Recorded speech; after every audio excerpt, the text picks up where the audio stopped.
All right. Good morning, everybody. Good morning and welcome to the Real Deal Sports Show. The Red Man is back. The Fanatics on the road today, out on a recruiting session, but the Red Man is back.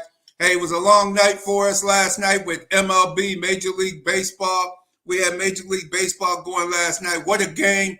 I thought it was all over early with the Houston Astros up 5-0 in the fourth inning. I said they're going to coast to an easy win tonight. Was that further from the truth last night? The Philadelphia Phillies, man, I don't know what the Phillies been eating and drinking and what, because these guys been playing some serious baseball the last month or so. These guys came back. By the time the sixth inning was over, it was a 5-5 tie. The game went into extra innings. The Astros should have won it in the bottom of the ninth, but that Castellanos, the outfielder for the Phillies, made an outstanding catch, a diving catch, that if he would have missed the ball, Jose Altuve would have scored from second, and the game would have been over in the bottom of the ninth. But instead, he made a diving catch, and usually what happens when you make a great play on defense, somebody usually comes around and makes a great play on offense the next inning. And Jay Realmuto, their all-star catcher, hit the home run to put the Phillies up by one. And still in the bottom of the ninth, the Astros had men on second and third. They had a wild pitch that moved the runners up to second and third. They had Diaz in there in place of Trey Mancini, who's been a big disappointment this season with his play. But Trey Mancini was a big disappointment. They put Diaz in as a pinch hitter. Diaz ended up grounding out to third. Third baseman calmly threw the ball to first to end the inning, to end the game. And the Philadelphia Phillies take game one, 6-5 in 10 innings. That game didn't end until about 12:30 last night. So if you were up like me, I was watching that one. I couldn't believe the Astros could not finish off the Phillies. The Phillies is one of those, they might be the team of destiny. We will see about the Philadelphia Phillies being the team of destiny and seeing what's going on with those guys as we continue. Tonight, game two. Tonight, Houston, Philadelphia Phillies at Houston. Phillies up 1-0. Later in the show, I'll give you my prediction on game two, as well as the rest of that series, because it's going to be an excellent series in MLB, Major League Baseball. It's going to be a great series, so keep up the great work there. And now we're going to go with I want to say hello to our new sponsors, Burgos Income Tax. Welcome back, Mr. Burgos, Al Burgos. Check Al Burgos out for any tax need that you may have. Check Mr. Al Burgos out. He'll help get you what you need with your taxes and help get your tax preparation and things of that nature done. If you have not filed your taxes, if you haven't filed your taxes, go ahead and give Al a call. Al can help get you out of trouble with the IRS and help get your situation right. Al's been doing taxes for over 30 years. See Al Burgos. Give him a call, 585-266-2680. 1861 North Clinton Avenue. See Al Burgos for Burgos Tax Services. And also, one other new, before we get to our first guest, I see Jamari Coleman is in the studio. We're going to bring him on shortly. But Jamari Coleman is coming on with us this morning. His appearance on the show is sponsored by Jack Green's Men's Shop. Go up to the Ridge Road, East Ridge Road in Hudson Plaza. Stop in and check out the fine clothing that Jack Green Men's Shops have there. They have wedding gowns. They also have prom outfits. And remember, they're a full shopping experience for men and women. Stop by any special event. Stop by and see Frankie Diaz and his family. They're doing a great job up there at Jack Green's Men's Shop. Phone number 585-342-8880. Go ahead and stop up there and see what's going on at Jack Green's Men's Shop. And without further ado, welcome to the show, Jamari Coleman. How you doing this morning? I'm doing great this morning. How are you? Wonderful. Welcome to Real Deal Sports Show. Thanks for having me. Yes, indeed. Glad you could come on this morning with us. And you're a high school senior. And what high school are you currently attending? I'm attending St. Mary's High School in Lancaster, New York. Exact. Oh, beautiful, beautiful, beautiful. And what position do you play on the football team?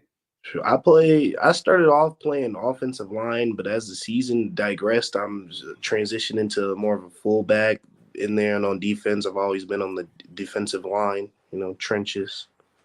And what separates you from the rest of the players on the field, Jamari? I'd have to say my mentality going into the game. I just feel like I'm more prepared and ready than anybody else because I'm more focused in. I've been doing this my whole life, so I know what I got to do to get ready. Absolutely, absolutely. And what motivates you to play at such a great level? Because we understand you one of the top players over there in Section 6 football this season. You one of the top players this season. What motivates you to play at such a great level on the field? And how do you remain a humble leader on your team? Um, well, I remain humble and I'm good this season is because I really haven't made it anywhere yet. I haven't done anything yet. So I'm still striving to be great and striving to reach my full potential. So that's what leads me to be great is that I haven't done anything yet. Excellent. You haven't done anything yet, and I understand colleges are looking at you because you've been a guard, tackle. You've been excellent on the offensive line. I remember seeing you back in Pop Warner days. Matter of fact, you played against some of the Rochester teams. I remember Yep, yep. Rochester. I think it was the Rochester Raiders. Was that Yep, the it was team? yep, it was the Raiders. Yep, yep. And that was one of our better teams. And you had an outstanding game on the offensive line Thank you, in thank you. that contest. So I know what are some of the colleges that are looking at you right now. It's like right now it's more lower division colleges, D3, D2 colleges. I've gotten emails from places like Brockport and went to visits for D3. Of course, I'm looking for D1, D2 higher stuff, but I just gotta get my name out there more in order to do that. And that's why we have you on the show because we want these schools, the St. John Fishers, all of these colleges around the area and out of town to take a look at you as well because you're playing very well at the high school level. Thank And you. uh, Thank you. and what's your best position? What do you feel that you excel at the best? Oh, I love defense. I love being able to use my technique and form and make a big play. That's when there's nothing like getting a sack or a tackle for loss and it changing the game. That's what I like to do the most when I'm out there is just change the game, change the course of the game. Change the course of the game? Yeah, yeah. That's right. That's the key thing. Change the course of the game and get it going and make things happen on the defensive side. You want to get those turnovers and make things happen, huh? Yes, yes, yes. I will say though, I will excel at anything though. Wherever a coach puts me, I will try my best and excel at it. This type of person I am. Yeah. Yeah. Oh, that's the key thing. Yeah, That's yeah. the key thing. You got to be able to excel and be able to be the best player that you possibly can be. That's definitely for sure. Last but not least, what's your next game? Who's your sectional? Because I know you're in the playoffs now, like they are up Yeah. here in Rochester. What's your next game? Well, actually, our playoff game got canceled. The team backed out of it. So our next game is November 12th. It's the championship game against Timon, Bishop Timon. Wait a minute. Hold up. Back up there for a second. Wait a minute. Somebody back. I never heard of a team backing out of a foot. What was there? Was it illness or something? Why did the team back out? Uh, And it who was was a the team? Who was the team, It first was of all? Cardinal O'Hara. They're in our division, and they don't really have. I guess they don't have the players that they used to have because the kids got hurt. I remember when we played them earlier in the season. One kid's like his forearm was like bent the other way, Oh, and then like one kid broke his collarbone. I think I hurt his collarbone by accident and stuff. Yeah, so so it was yeah, so injuries. a little Injuries bit of is what. injuries, a little bit of injuries. Yeah, Oh, that makes more sense. Okay, yeah, I didn't yeah, think yeah. anybody. Oh, and some of these teams are smaller, don't have enough players to get going. And it sounds like you ran somebody over yourself there, so you know that they're injured. And how do you see this game coming up with timing next week? Oh, this is my last high school game, so this is a game where you really what is there to lose? You leave it all on the field, so that's what's gonna be what's different from when we faced them earlier in the season, time into now is that it's playoff mode. It's time, so it's gonna be a great game for sure. All right, and definitely, how can people follow you? And are you on Instagram or any of those? How can people follow you and follow Damani Coleman's success? Oh yeah, I have Instagram is J Coleman 2023. I also have Twitter. This was the same handle. And you can also find me on, like, if you look me up on Huddle, Jamari Coleman, Western New York on Huddle, I'll be there. I just recently made my senior highlight tape, so that's there. Excellent, excellent, Jamari Coleman. We're very proud of you. We love you, man. Good luck with your endeavors, and we gotta have you back on Real Deal Sports Show real soon. Once you commit to a college, and probably at the end of the season, and maybe into the spring. Hey, how's your one last thing? How's those grades going for you? How your grades looking? Oh, my grades are going well this year. Actually, yeah, it's going really good. That's the most important thing above all. So it's always been the main focus.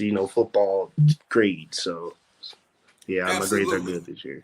Oh, glad to hear it. Keep up those grades. Finish off the school year strong. And like I said, we'll have you back on Real Deal Sports Show to announce which college, Division 1, 2, or 3, wherever you're going to be playing ball at. We're behind you, and we are here at Real Deal Sports Show. We'll continue to follow you and the success that you're having over there, Jamani. Keep up the good work, and and thank you for being a guest on Real Deal Sports Show.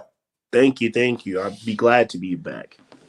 All right, everybody. That was Jamani Coleman, our guest from Cleveland football, offensive lineman, and now he's a running back. Keep an eye out on him. Follow this young man on Instagram. See where he's going, because there's a lot of good youth here in the Rochester marketplace. And speaking of good youth, I see we have Jay Gills. Jay Gills coming on. Good morning, Jay Gills. How you doing on this Saturday morning?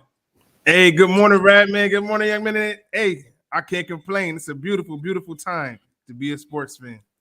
It certainly is. I tell you, I was at the stadium last night. I don't know if it's Paytech Park. I call it the old soccer stadium.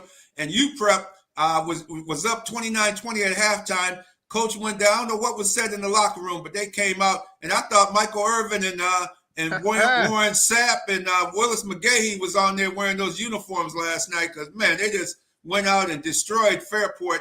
The Red Raiders got destroyed in the second half. 52-20 was the final score.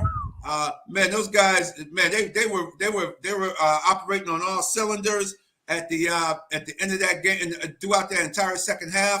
I mean, they hit you too, and they're a hard hitting team, Jay Gills. I was really impressed with them, and they'll be playing Fairport next week. They'll be going up against Fairport. I mean, not Fairport, Pittsford. Pittsford will be their next opponent. So I look forward to going down to the stadium, hopefully next Friday night. Hopefully it'll be Friday again, and seeing UPrep, because they represent the U very well with their aggressive style of play, and also the quarterback can get the ball down the field. They look like a well-oiled machine when everything's running right for them. It was a little sluggish in the first half, but they really turned it on in the second half, Jay Gills. Yeah, that's not surprising. We had Coach on earlier in the season, and he really explained exactly how he does to recruit his kids, to get his kids ready. This may be the most pro-ready team in Section 5. They're the biggest team, the most dominant, clearly, and they've got quality wins under their belt. When you look at teams like McQuaid, and these are quality teams that they have under their belt, quality wins. So I'm not surprised to see what we saw last night. And moving forward, it's only better to come, man. Only better to come. McQuaid plays Victor next week. They had trouble with Victor a couple weeks ago, so that should be a physical game. Victor is very physical. I think UPrep will probably end up, if they get through Pittsburgh, they'll probably play Victor, because I think Victor is a little bit too physical for McQuaid. They had trouble with him a couple weeks ago, right on their home field, and Victor finished them off a couple weeks ago. So, hey, the high school season winding down. There's a lot of good action going on. Get out there and see these games, everybody. Get out there and see the high school football, because there's a lot of talented athletes in Section 5, Section 6. Jamani Coleman, who we just had on from Cleve Hill High School, he's an offensive lineman that's going to be he's going to be playing somewhere on Saturday for a college somewhere in this area or outside the area. He's going to be playing somewhere next fall. Jay Gills. Oh yeah, and while we're on high school, you talked about the McQuaid and Victor game. That was a pretty bad loss. McQuaid losing at home on senior day. So if they do see each other again in the playoffs, just understand. I talked to RJ Fontenette. It's going to be a different mentality going on in McQuaid. You better believe it. Get your popcorn ready, because that's going to be a dogfight. Yeah, I agree with you as well. I believe that's going to be a very good game next week. They give it their all. They were down. Matter of fact, last night they were down 21-7 to or 7-0, 14-0 to Rush Henrietta. They came back with a kickoff. They got a turnover real quick on the defense, picked up a fumble from the quarterback, ran it back in. Next thing you know, at halftime, McQuaid was up 21-14 on Rush Henrietta, and then proceeded, almost just like you, Prep, they proceeded to blow their opponent out in the second half. And they had an easy, after they got control of the game right before halftime, they ended up blowing Rush Henrietta out last night at McQuaid. So you're right. Andre Fontenette, he gets that team ready to play and gets them ready to do their thing. Most definitely. And now let's get to the NFL. And I've been can't wait to get to you and your Miami Dolphins. I have a feeling the way the season is going, I think Tom Brady will be a Miami Dolphin next season. I think if he survives this year, doesn't get hurt, I think you're going to see Tom Brady in Miami in Miami Gardens next year. He's just going to go up the road a little bit, leave Tampa, because Tampa just had too many injuries. Tom Brady is still effective. He still can get it done from what I'm seeing with my own eyes. He just can't step up. He can't step up into the pocket because his linemen just aren't good enough to give him the protection that he needs in order to be successful. When you talk about an offensive line, so when you talk about the Dolphins' offensive line, yeah, it's better than last year's, but it's still not the type of quality line that's going to be needed for a guy like Tom Brady. I mean, Radman, how disrespectful can you be to Tua Tagovailoa? The Dolphins started the season 3-0 against quality wins, against the Ravens, against the Bills, against Bill Belichick and those Patriots. And that Thursday night that we all saw, that bad Thursday night in Cincinnati, Tua goes down with a concussion that had him looking like his career was going to be over. What happens after that? The Dolphins, they lose to the Bengals. They lose to the Jets. They lose to Minnesota at home, only for Sunday night football, Tua to come back like he never left. Beat those Pittsburgh Steelers, offense moving, clicking on all cylinders. He wins games when he starts. Every game he started this season that he finished, he is undefeated. We have to give Tua props and credit. He's the guy to lead this offense. So that's just disrespectful to even think that Tom Brady is going to be a Miami Dolphin. Let Tua live. Give him some credit. Let him finish this season. And trust me, do you want Tua going down the line in 5-10 years? Or do you want Tom Brady, who seems to be a shell of himself? Right, man, you said with your own two eyes, well, you must need glasses, because I've seen Tom Brady look pitiful, awful, deplorable. He doesn't look like an NFL quarterback. He's getting the ball out much slower than he has before, and he just doesn't have the same leadership. Now, I will tell you this. When I look at what's going on, this is actually reminiscent to me, two totally different players, but I see it similarly for those Lakers fans out there who remember that 2008 to 2010 run when Pau Gasol was going through his bad divorce, and, his play really was affected by that.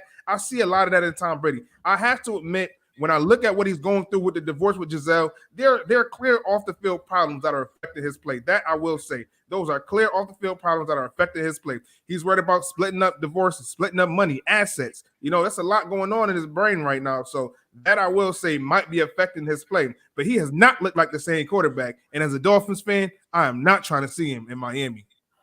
Really? You don't want to see him even for just 1 year or 2 years at the most? You don't want to see him? Because I think with right now, he just can't step up in the pocket, and you're seeing him underthrowing receivers because he can't step up, because the center, that Jensen was the big loss. When they lost him in training camp, he was hurt from last season. Yeah. Maybe Jensen shouldn't have been should have been maybe keeping him out until the regular season almost started, to see what that leg healed up, because he ended up getting hurt real quick again, and he's basically out for the season this season after that injury that he had late last season for the Buccaneers. I think Tom Brady, he chose football. He told his first love is football, and his maybe wife and kids were second, and that didn't sit well with his wife. I don't know about the personal side of things. That's unfortunate that they have a divorce, but I think Tom Brady chose football. And I think for the guy to get a divorce and still play football, I think the guy wants to play. He's one of those guys that he can't stay at home and be with the kids and go shopping and go to, taking them to their Pop Warner games or whatever, and take the kids, be the limousine driver that a lot of us have been, like myself, taking the guys to baseball and playing baseball throughout, being the limo driver and picking them up, drop off. That's not Tom Brady. He hasn't done that, and you could tell He tried it for about 30 seconds, and it's just not his cup of tea. That's why I think he's going to be. If it's not, I think the 49ers may be the other landing spot. If it's not the Miami Dolphins, the San Francisco 49ers, because they Jimmy G. They keep trying to get rid of Jimmy G, even though he does a good job for them. Yeah, I think San Francisco, and that's where he's from. He's from the Bay Area, so it really be almost like a homecoming for him. And I would not be surprised to see Tom Brady in a San Francisco 49er uniform first or a Miami Dolphins uniform second. And the more I think about it, with you guys, I think the 49ers will be his first choice, Dolphins his second choice. And there may be other teams like Denver, because Denver, man, they're gonna have a whole, man, that new owner is hot, man. He upset. They talking about firing Nathaniel Hackett already. Do you think it's too soon for them to fire Nathaniel Hackett if he has another terrible game over there in London or Germany, wherever they play? I think it's in Germany. They're playing the game early tomorrow morning. Do you think he should be fired? Right, man. I'm gonna take it back to August. I know you remember we were there at the game preseason, the Denver Broncos versus the Buffalo Bills, and the Denver Broncos got demolished. It did not look good. We saw the press conference with Nathaniel Hackett. He looked like an utter fool. He didn't know what was going on. He couldn't tell you what happened. And all he had to say was, we're going to be better. And clearly, as the season's progressed, he has not looked better. He's looked much, much worse. In my opinion, he needs to go. And if I were the Denver Broncos, I would let him go now. It can't get much worse than it's already been. If they go to London, if they lose to the Jacksonville Jaguars, then that's something that they need to handle. And another thing is this: when I look at the team, Russell Wilson is not getting the best looks right now as a team player. They're saying he's uppity. They're saying he's bougie. They're saying he doesn't have team chemistry. And as we look, because the Broncos have had many primetime games thus far this season, we've seen the guys on the sideline, whether it's Melvin Ingram, whether it's Jerry Jeudy, whether it's KJ Hamler, these guys are not bought in to Russell Wilson. So what the Denver Broncos need to do is sell.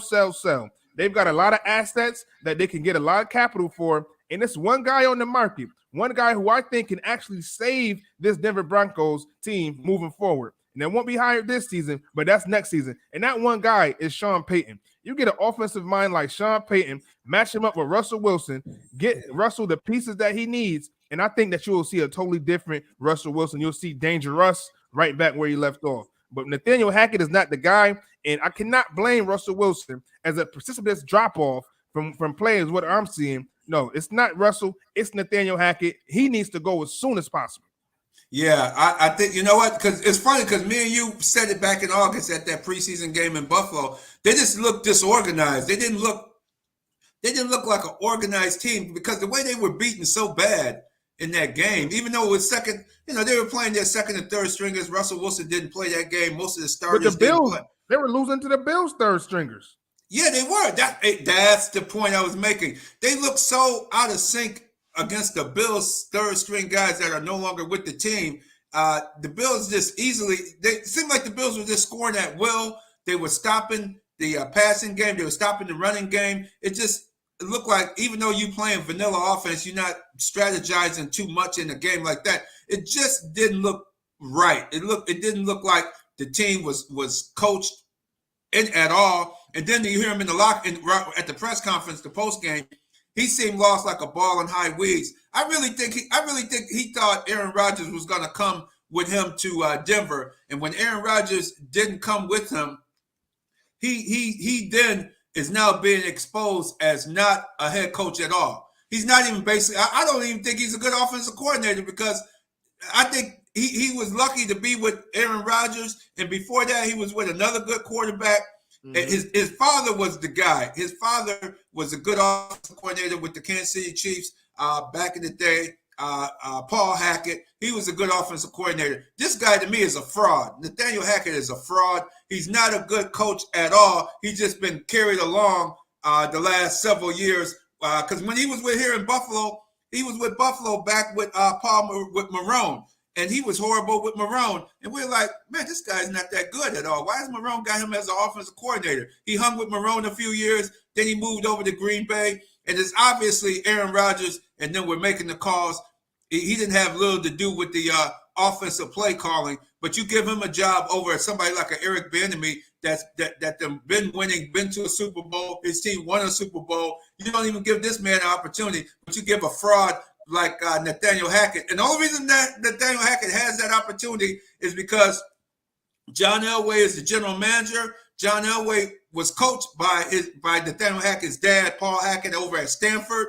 They have a Stanford University. They have a long friendship. It's all about who you know. It's not about what you know. It's who you know in this case. And Nathaniel Hackett is being embarrassed and being shown that he's a complete fraud, that he shouldn't even be he should be back on the high school level or college level coaching at a Division II or III school trying to get his act together because his offensive coordinating skills is horrible.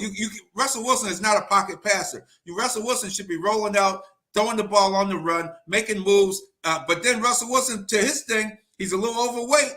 He pulled the hamstring, and now he's out with the hamstring, but he's supposed to be coming back tomorrow to play. So it's kind of a little bit of both. I think it's a little bit of Russell Wilson, and it's an awful lot of Paul Hackett not being the coach, NFL quality coach, because they should have been able to win some games. And that first game, trying to 64-yard field goal at the end of the game, instead of letting Russell Wilson get you deeper into the defensive zone to get you closer so that the kicker could have a reasonable field goal attempt late in that game, showed Paul Hackett's inexperience and that he's just not up to the rigors of being an NFL head coach. Jay Gills? You there, Jay? Absolutely. You touched on it before. Before he was with the Green Bay Packers, who we all know that offense was led by Matt LaFleur. He was the guru that led that offense, coming from that Shanahan tree.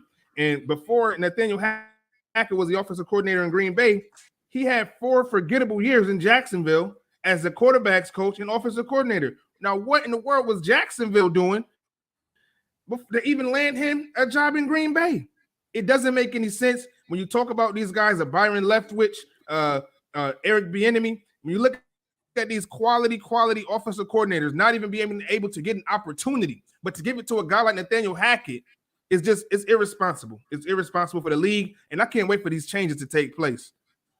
Yeah, he's going to go in a minute. You already got the Carolina situation, which I thought Matt Rule, you didn't give Matt Rule a quarterback. I don't know who was running the show there in Carolina. Did he really want Baker Mayfield? I don't even think, because if he did, then Matt Rule deserved to be fired, because why would you want Baker Mayfield, man? And then why would you, on top of that, you compounded the issue by having 2 bum quarterbacks. You take Baker Mayfield, and before that, you trade to get Sam Darnold. 2 of the worst. Sam Darnold is like a 4th or 6th round draft pick for a quarterback in the net. He can't play in the NFL. He barely could play in college at USC. I used to see him turn the ball over all the time at USC. I don't get how Sam Darnold got into being a top draft pick by the New York Jets in the top 3 draft picks. That's insane to see somebody like him get picked, and he once again, it's who you know. It wasn't what he was doing on the field. He obviously knew the right people, because he's a bum. And Baker Mayfield is a little bit better than Sam Arnold, but he's not that much better. I don't know if Matt Rule was overruled by somebody, because I would have never brought those 2 guys in. I would have been kept looking, trying to find me a diamond in the rough, because neither one of those guys didn't impress at their first job.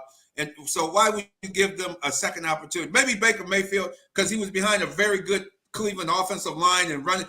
I mean, Baker Mayfield had everything. He had a great offensive line, a great running game, and still couldn't get it done. That told you right there that something's not right. Something's not right. Something's not right. That with Baker Mayfield. Absolutely. And to make matters even worse is that he's getting traded and getting $18 million. Right. These guys, I mean, he was the 1st overall pick. Sam Darnold, the 3rd overall pick. You know, the NFL, like you stated, Radman, it's a who you know type of league. The fact that Sam Darnold was the 3rd overall pick when you had a guy like Lamar Jackson, who should have won the Heisman over in Louisville, he should have clearly won it. So it's unfortunate, but you know, I see you got the homie on here, so I'm gonna let you do your thing, man. Yeah, hold on. That's a good point. Well stated point. I love the point that you made. Right on point, Jay Gills. We got right now joining us live from Houston, Texas. We're gonna get into the NBA with some Houston round ball review with this developer founder, Chris Gardner. Chris Gardner, welcome to Real Deal Sports Show. How you doing this morning? I'm doing great, man. Y'all talking from your chest today. Boy, y'all are holding anything back, man. Jordan calling people bums and stuff. Hey, this is great. I like this. You got to call it as you see it. You just can't sugarcoat it like the national media. They want to sugarcoat some of these guys, and that's exactly what Sam Darnold always was. And he's showing just what I said. I called him a bum back when he was drafted. I'm like, how you drafting bums in the first round? In the first 5 players of the draft, I think he went number 3 to the Jets.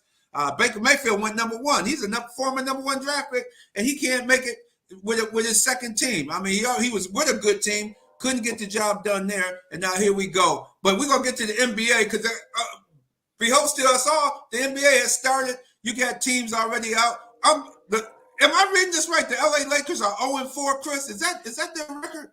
The LA Lakers? Is it 0-4? Is it 0-5? I know it's bad. Yeah, they don't have a win yet. What? The Russ 0-5. Yeah, 0-5. That's what I thought. The Russ effect is in full effect right there. Russ is too stubborn to become a better ball player, better teammate. But wow. And the Lakers didn't have enough shooters. I mean, LeBron and AD are doing their part, what they can, and they're still losing. So that tells you a lot right there about the makeup of the Lakers. Rob Pelinka. We talk about the NFL. Rob Pelinka is another example of who you know. Okay, so because what has he done as a GM consistently to warrant to still have a job? Let's just put it like that, point blank. So different sports, same thing. It's family. Pelinka's a family member, not bloodlines, but he's obviously a family member of the Lakers.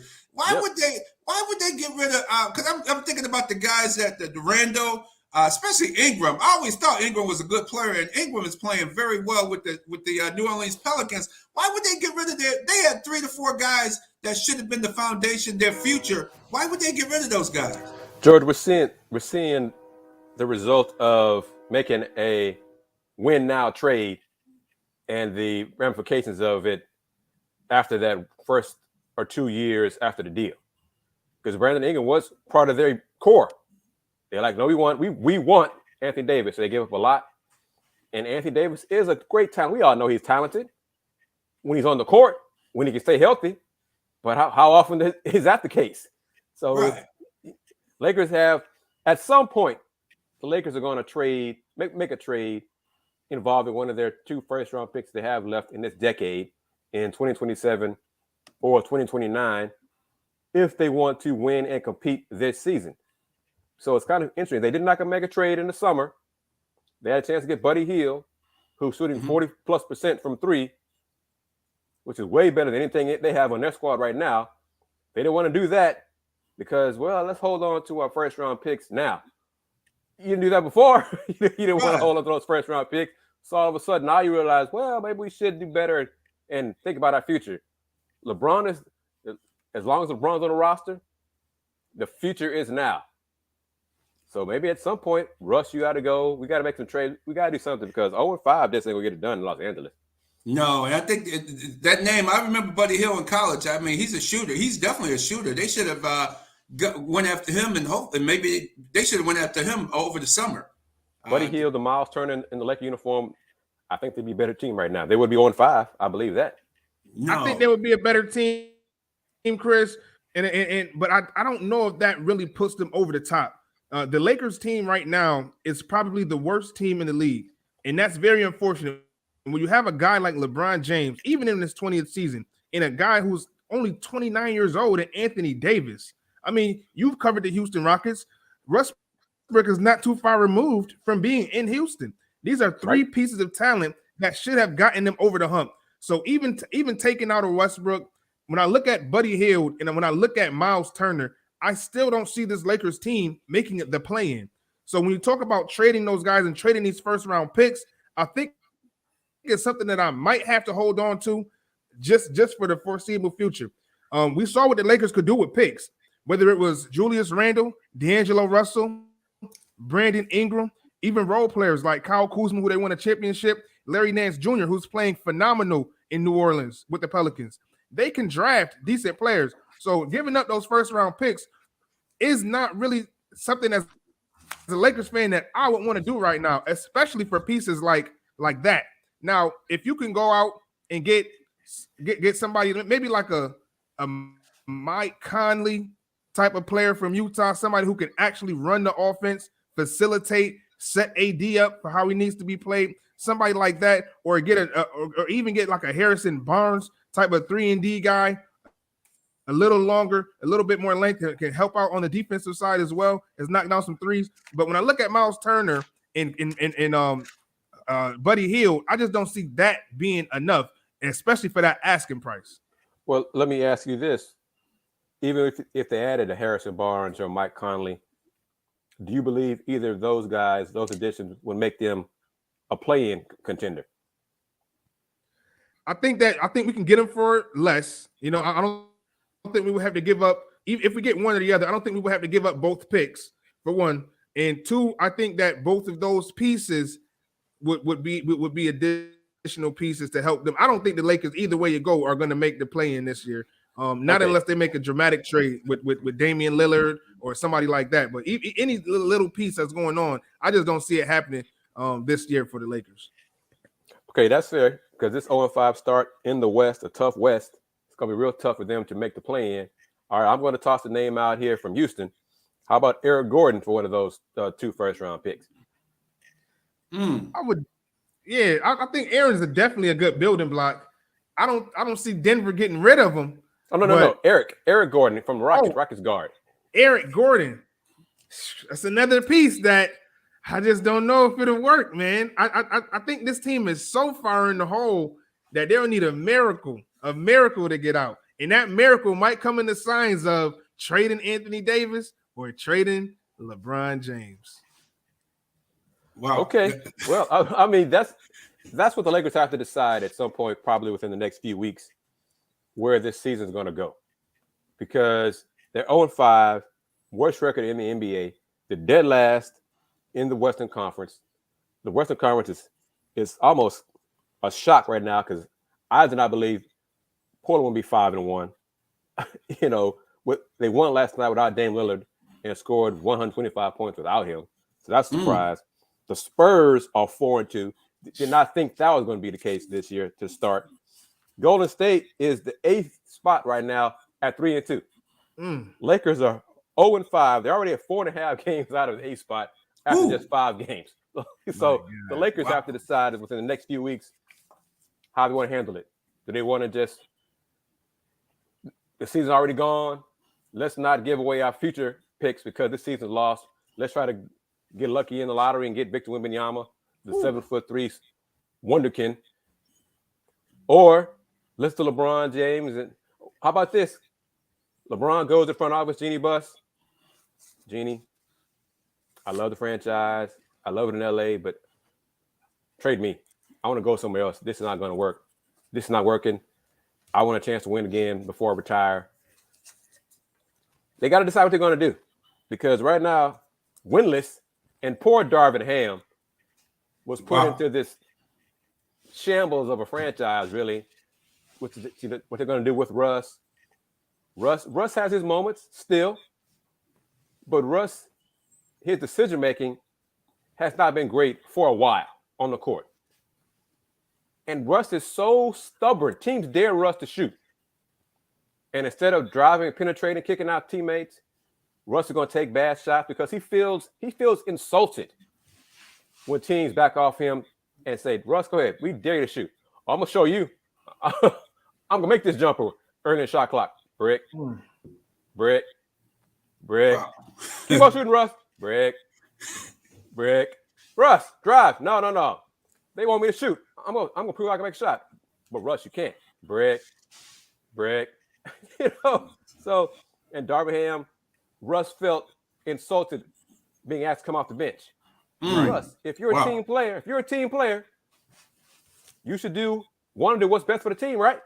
Exactly. Russ blamed his injury hamstring on coming off the bench. Wow. Because he did not know how to warm up before a game as a bench player rather than a starter. Come on, Russ. Come on, man. Chris, I do have one question. You, like I said, you've been covering the Houston Rockets for a long time.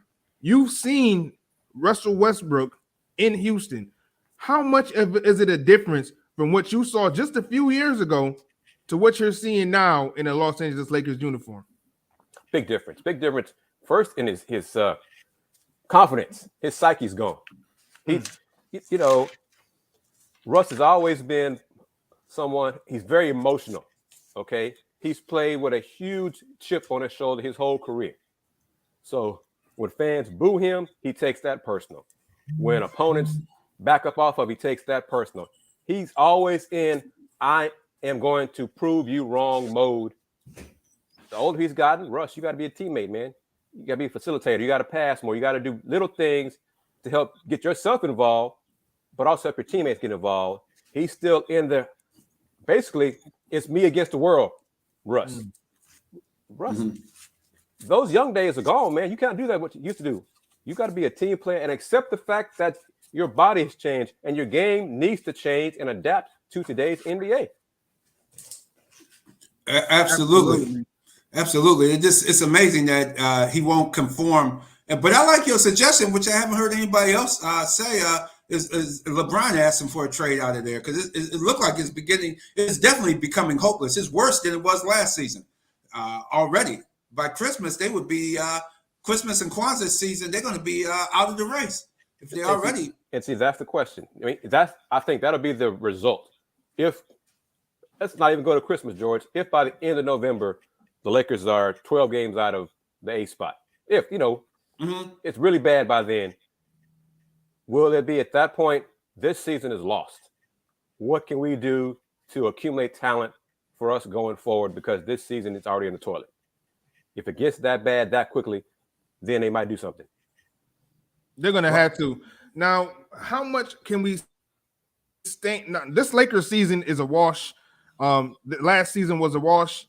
How much blame can we put on a guy who many people aren't really looking at? But I want to know if this will impact his legacy as an agent. Rich Paul. This Lakers team is comprised of many of his talent. Yeah. A lot of his guys are on this roster. How does this at all stain Rich Paul in his agency and his legacy? Not yet. I think you would first go to Kurt Rambis and Rob Pelinka and Jeannie Buss because it's on them. They don't have to sign Rich Paul clients. they don't have to. They don't have to. Yeah. Okay, well, LeBron says that you're a good dude. You're Rich Paul client. Oh, come on over. Yeah, we'll give you. No, they don't have to do that. Rich Paul's getting his clients paid. That's what he's doing. He's doing his job. His clients are getting paid. The Lakers are the ones who have to figure out personnel and fit. That's their front office. That's their issue. Rich Paul, hey, I'm just getting my guys paid. I'm not worried about what y'all do. So. Yeah, because he has no affiliation with the Lakers. That's right. He's the agent he's a vendor. He's doing business with the Lakers. That's basically what he's doing. And before we continue, I want to let everybody know this segment is being brought to you by Miriam Rivera Insurance Agency. Call Miriam for auto, home, health, and life insurance. 1038 Lyle Avenue or 511 Bean Road, Suite B. Call 585-360-0094. I guarantee you, Miriam Rivera has saved my family a hell of a lot of money insurance-wise. She can do the same for you. So give her a call and check her out later. Check her out now if you need it now. Check her out during the upcoming week. Now, Jay Gills, your next question. How about the Nets? Who do you see as the surprise teams right now, Chris? And also the Nets situation. Is that kind of shaky too with the head coach? Oh, yeah. The Nets 1-4. They're only the two teams that they have better records in the East are Detroit and Orlando. And those two teams are young and trying to rebuild for the future. Brooklyn has way higher expectations than Orlando and Detroit. So I think Steve Nash is on the clock. Kyrie being Kyrie in the news again for the wrong reasons. Kyrie Irving, the Ben Simmons once again. Offensively, he does not want to take shots. He's afraid to miss. His confidence is shot when it comes to shooting the basketball. He's still trying to play himself into shape. They miss Seth Curry and the three-point shooting. But Brooklyn is another team. We're seeing teams like in LA and the Lakers and Brooklyn, examples of what happens when front offices cater to players, superstars, and agents, and when it goes wrong. Front office personnel, they have to be the ones to know what's best for their franchise. They cannot just cater to what the agent says, what the players say. You know, look at college football. Team local in this Houston area, Texas A&M, Jimbo Fisher, and that huge contract. They did not have to give Jimbo an extension.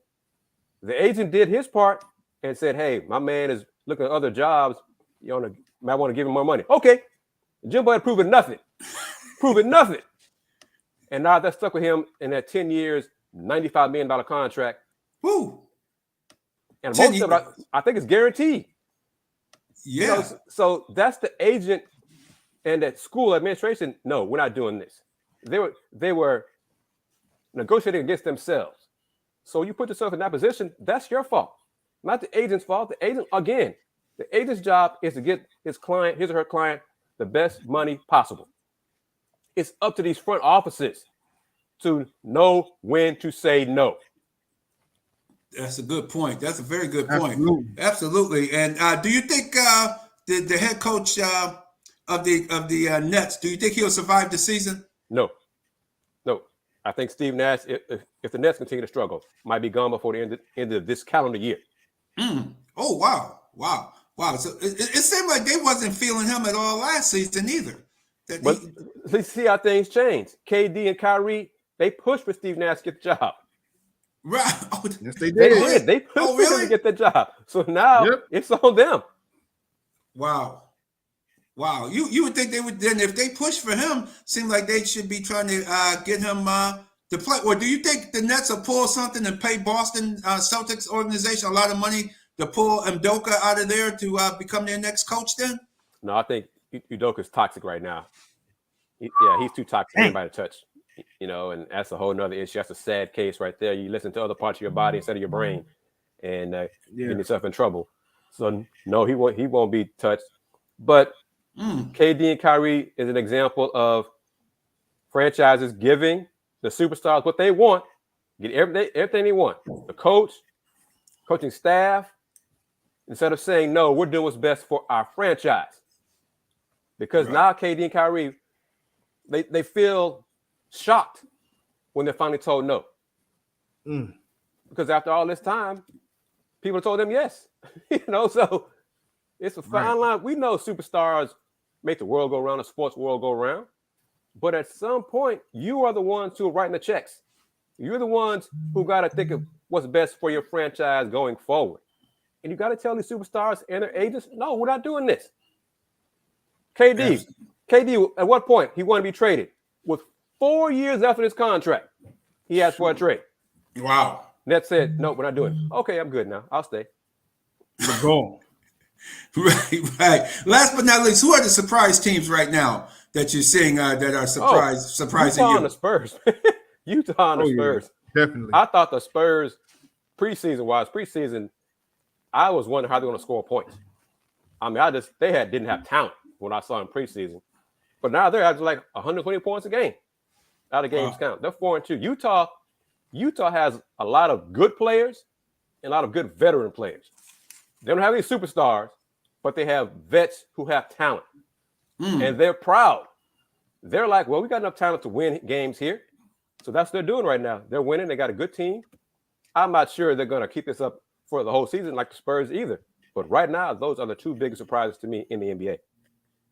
Wow. And one of my surprises, I would have to say, and I'm pretty sure that you guys can agree with me, but Paolo Banchero, my God, have y'all seen this man play? This 6 kid straight is games looking of 20 points plus. Yep. Phenomenal. I mean, he's showing why he was the number one pick. People thought it was going to be Jabari Smith Jr. People thought that Chet Holmgren was going to do it. But what we're seeing from Paolo is really special, and I can't wait to see him grow. And last thing I want to say about Paolo is, and this is kind of a little shot at Carmelo. People had, some folks I trust compared Paolo to Carmelo. Great career, but what did get done in the playoffs? Right. So, Paolo, great offensive talent, but does he make his team better? And right now, his team not good enough. I'm saying Yeah. going forward, will he make his team better or just put up numbers? Right. Is he that guy? Is he that guy to be a number one option, or is he a Robin to somebody's Right. Batman? Agreed. Definitely. There you go. There you have it. Last but not least, how can people follow you, Chris? Follow me on HoustonRoundBarReview.com website, Instagram, Houston Round Bar Review. I'm even on TikTok now a little bit. My old self on TikTok, Houston Round Bar Review. Same on Instagram, Houston Round Bar Review. But that's the best way to find me. My Twitter is ZHR Review. Beautiful. Be careful on that TikTok now. I hear there's a lot of craziness over there, but watch it.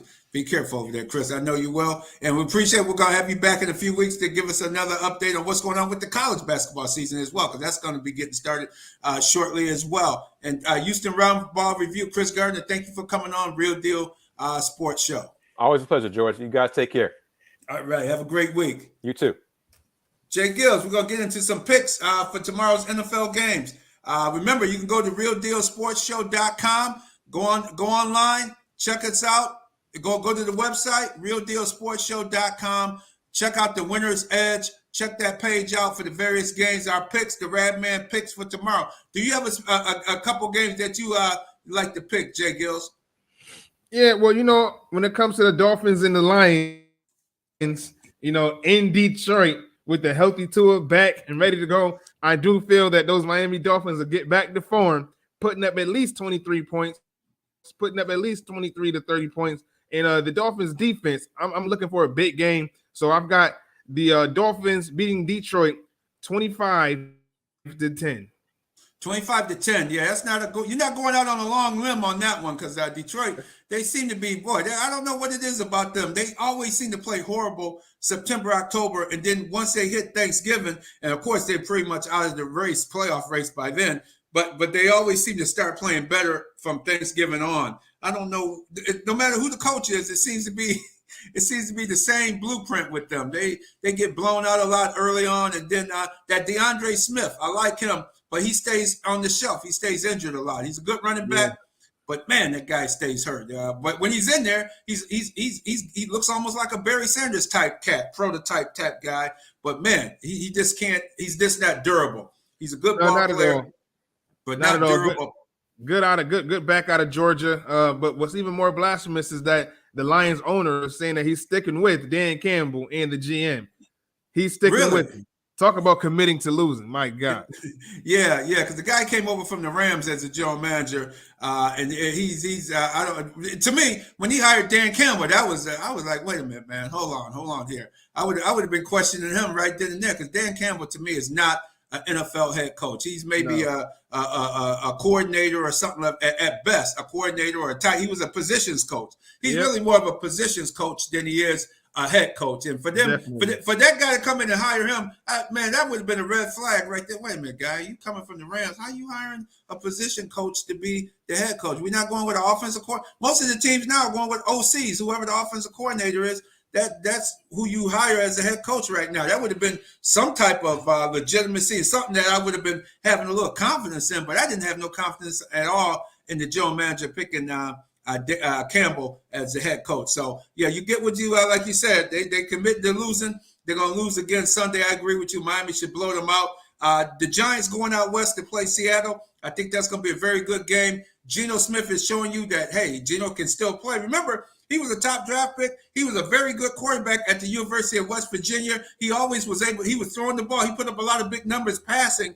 So people forget what a good, accurate quarterback Geno Smith was. You just never saw it with the Jets, and you didn't see it there.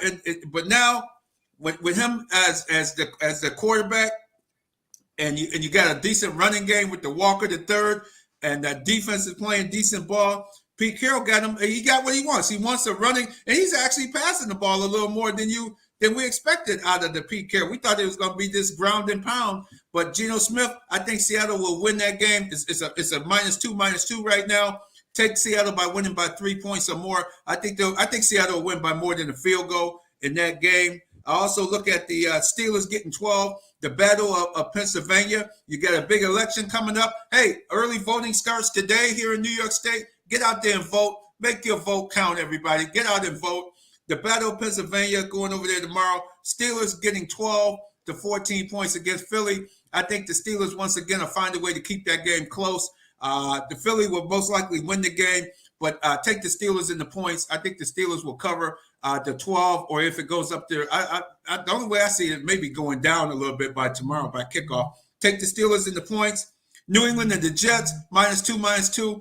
New England always finds a way. Bill Belichick can't stand the Jets for how they fired them and everything with a fax. Right. Back then when faxing was the end thing to do back in the day, they sent them a fax and fired them. I like New England winning this game. I like New England winning it by it. Maybe they might win it by 1 point, but take New England in this one. I think they'll bounce back from that horrible game against the Bears last week. I think they'll beat the Jets because what I saw with the Jets is you stop the running game. Their best running back is now out for the year, unfortunately, with the torn ACL. Bryce Hall, he's out for the year. Yeah. You stop their running game, force Zach Wilson to beat you. I don't think he can. Take New England in this one. New England should cover should win by 3 points or more in that game. So there's some good. Of course, the Buffalo game, Green Bay getting almost 14 points, 11 points probably.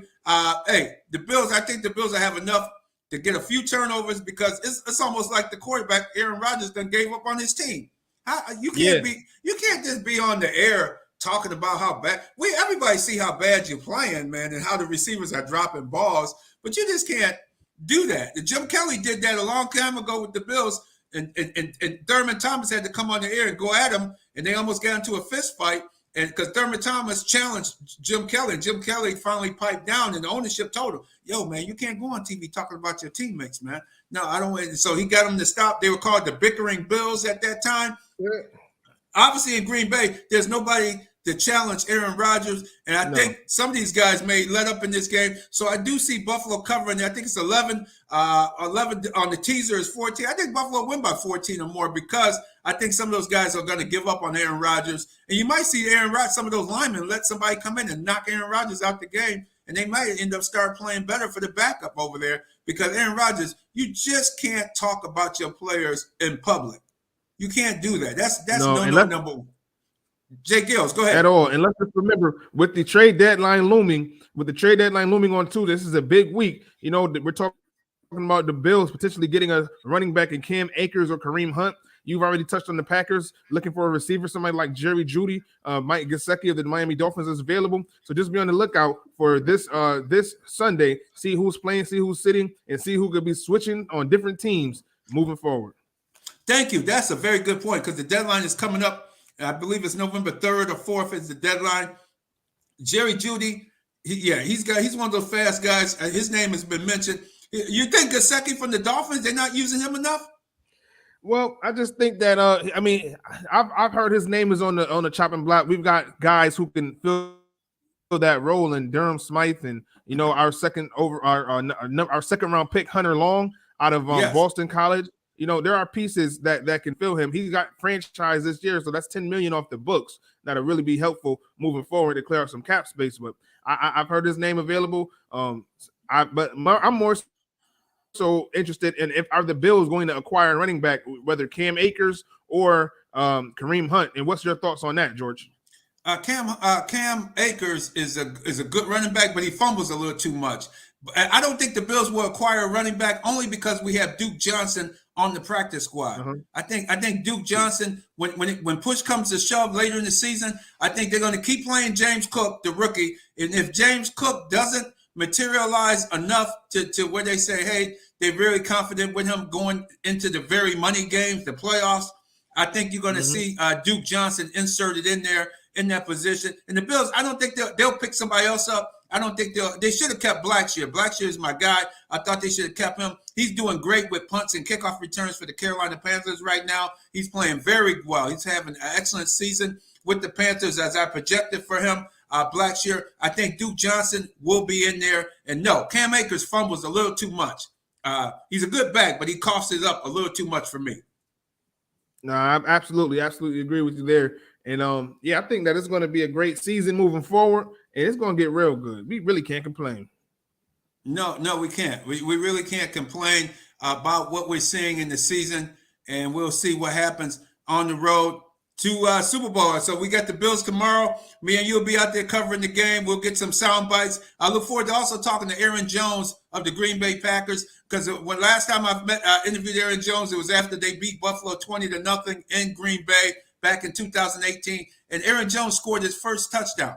He scored his first touchdown that game. He had the ball. He wouldn't let go of the football in the locker room. He was in street clothes, still holding on to that football, talking to the media. I mean, so I'm going to see. I said, you done scored a hell of a lot more touchdowns since that one, since 2018. I think he leads the NFL in running back touchdowns from 18 from 2018 up to now. He's had a very good career. So I look forward. That's one Packer I look forward to talking to, and of course our Buffalo Bills. We look forward to getting in there, talking, and doing. And don't forget to watch the post game. We'll be on Facebook Live with the post game. After the game, we'll be on the field giving our recap of the Bills-Packers game tomorrow night. So get ready for another late one, Jay Gills. We're going to be up late again. Hopefully traffic won't be that bad, which it always is out in Orchard Park. So we'll get back home probably around 3 we probably get back around 3 in the morning after tomorrow's games. But I want to thank everybody for listening and watching Real Deal Sports Show. Real Deal Sports Show. Check us out, realdealsportshow.com. Go to our website. Check us out and then on Facebook, Real Deal Sports Show, our Facebook page. Like us, boom, and we'll get you'll get those notifications of the show each week. So we want to thank everybody. Jay Gills, last but not least, let people know how they can get in contact with you. And as always, y'all can check me out on the Zeal Talk Upstate Instagram. That's Zeal Talk Upstate, or exclusively at ZealTalkUpstate.com. All righty. Well, thank you very much. And everybody take care and have yourself. Be a good sport, and we'll catch you next week on Real Deal Sports Show. Take care, everybody. Have a great weekend, and don't forget to be a good sport.